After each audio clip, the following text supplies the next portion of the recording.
Bonjour à tous amis auditeurs, voici la minute du bonheur.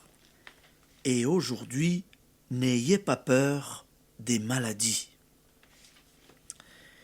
Il se peut que vous objectiez, non seulement je n'accepte pas l'idée de la maladie, mais j'ai atrocement peur de tous les maux qui courent, qu'il s'agisse du cancer, de la poliomyélite, de la tuberculose ou de la grippe.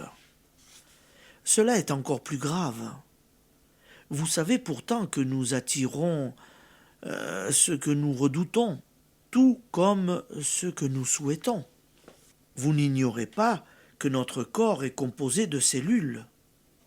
Ces petites cellules si intelligentes, si actives que l'œil du physicien voit au microscope, se hâter au travail lorsqu'il s'agit de cicatriser une plaie. Vous devriez les louer tous les matins au réveil, les remercier de leur diligence admirable. Non seulement vous ne le faites pas, mais vous les entravez dans leur travail.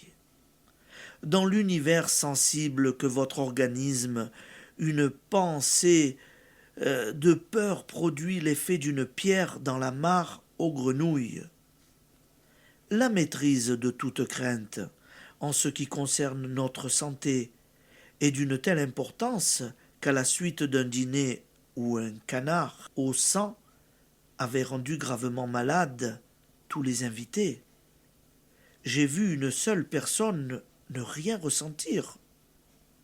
Celle qui depuis longtemps connaissait les lois de la pensée et qui les appliquait en affirmant, matin et soir, que rien n'avait le pouvoir de la nuire, car elle était centrée et établie dans l'esprit.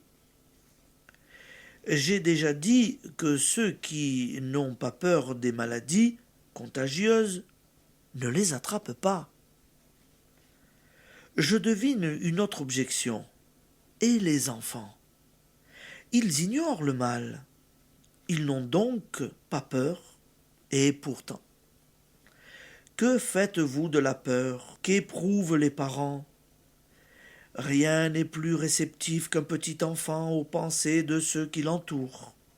Remarquez que les mères tremblantes ont presque toujours des enfants maladifs.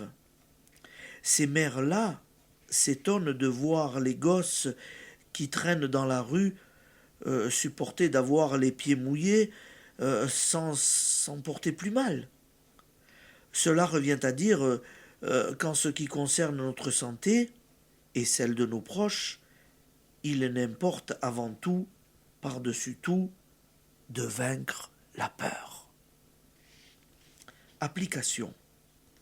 Lorsque vous pensez ou dites « je vais prendre froid » ou « pourvu que ce chocolat ne me donne pas une crise de foie », corrigez immédiatement la pensée négative en affirmant « je n'ai rien à craindre ». N'effrayez pas vos cellules. Je vous souhaite une bonne journée, amis auditeurs, avec force et courage.